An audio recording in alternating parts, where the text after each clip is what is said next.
Hi, and I'm back. This is the report I was talking about, and it deals with the different troubled nations from which refugees have come to Canada. Yeah, I mean that there must be the Lebanon has unrest, and internal unrest, and the days of Syrian Lebanon battles that went back to my school days, high school days, are a thing of the past. But Syria has, of course, been in the news, and then Bashar al-Assad, but he's back, they say, and the newspapers say, the Globe and Mail says, and uh, he took political asylum in Russia, wasn't it? Yeah, Russia. And then there's, of course, Ukraine. And well, we all know Ukraine has refugees, but mostly they went to Poland and Hungary. A lot came to Canada too. It's a little hard for them, right? I mean, language is a barrier. And so this is an artist, and he's a refugee. He has painted this piece of artwork, and they have a whole on the website, UNHCR website, and it has different artwork and a couple of videos. One by Omar Sachedina, whose parents were refugees from Uganda. And you see TV news. Omar Sachedina, yeah, they covered him. I mean, he went with his mother. I mean, after a long time, the mother and sister, and they set foot on Ugandan soil. Idi Amin, right? Uganda. Yeah, he used to eat humans, cannibal. He was a cannibal. So this is the painting. He's painted, and art heals, and that's what it begins with saying art heals. It brings beauty, joy, and opportunity for reflection. So my idea for this family friend's daughter, who's a year older than my son, was because she got engaged. I think I mentioned this, or because they had a whole gala thing. The DJ was very good, but the music was all Hindi, the Hindi movies. But he was kind of, as DJ, as the MC, not DJ, MC. DJ was also good. Nice music, but didn't recognize many of them. They're all chiming. Yeah, they were all dancing. They all had a good time. It was all prepared program. And I thought I would gift her because she's majoring in clinical psychology, and I had spoken this about this piece of research for her as a possible idea for a project or something. It need not be a thesis. And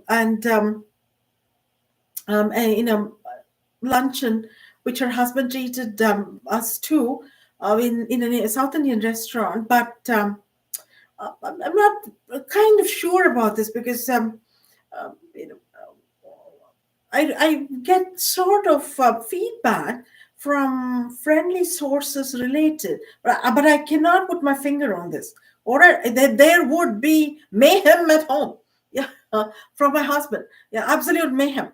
So, but that they collect sort of the expenses for all these things. But I believe in these people. I think they're above this kind of petty behavior and sneaky cunning behavior, but you never know. I mean, so I but the gentleman is all right. I mean, he wanted to he wouldn't have taken back the money either, because as gentlemen go, they're gentlemen, but ladies can be either way.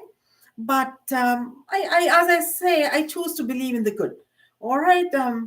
What was it song? I believe in love and life, of course. That was Cher, but love and life. That's a good one. But I can't remember the song. Never mind. I'll look it up. I believe in the good of good of mankind. So this is song. So I thought I came up with this research idea, that which is to go to a refugee center and show them. I've discussed this here too: art, music, and flowers, and see if it has a healing impact on them. they, if it heals their trauma. And you have all sorts of tools on the internet, trauma centers in the brain, and which are affected by trauma, and which parts of the brain. That, and a lot of some of them 450 and things like that, images to buy. So you can sort of, if you're doing a class presentation, you can look at it, and Etsy has them. So I thought that I would see, although I'm not qualified in clinical psychology, but I looked at this report. I thought I would gift her, but maybe it's not the right thing. Maybe, for a wedding, I'll combine the two, the engagement and this, and give her. I have a small gift for all of them, but even the painted mugs. Anyways, music leads to healing as well. Okay, there are several papers on the internet which say this, and one, emotional processing is done in the cerebellum. And this emotional processing, I got the term on the internet, and I thought cerebellum, all this again, Alana Mitchell's 2010 2011 article in Toronto Star. We used to get the Toronto Star then. She had done the Atkinson Foundation's, she had won it. Her whole work had come out.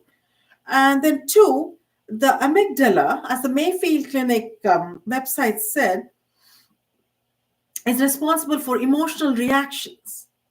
So when you show these tools, and I even checked with UNHCR if I could come and collect this research. I never heard from them.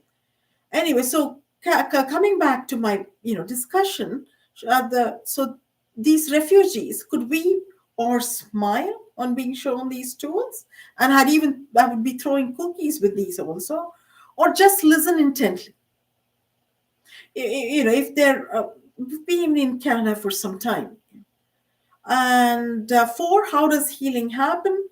They let go of hidden trauma. The more of these tools are shown on a daily basis or weekly, some number of times, because it's hard for people who run these refugee centers also, to kind of daily, and because they would have other work.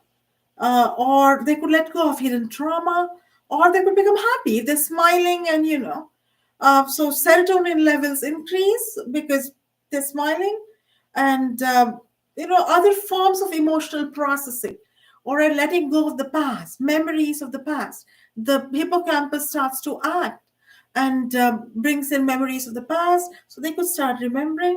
And this gentleman in this piece says he tends to paint forests and trees and that sort of thing because his grandmother in Ukraine,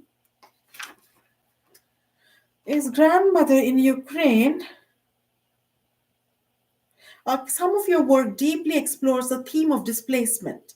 Can you share a specific moment or experience that first inspired you to channel your personal story of displacement into your art?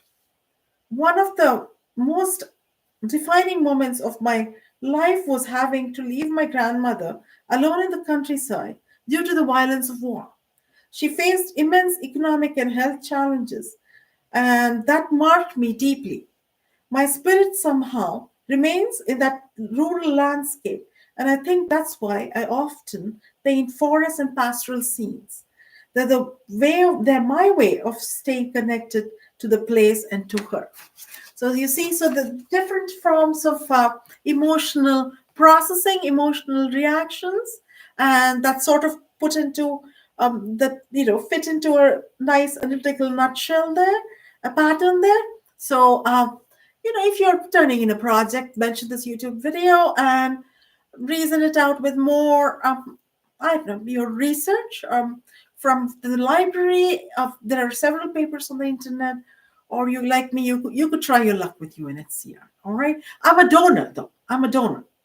So, I was hoping to be so to speak. All right. Thank you. But they sent me this, right?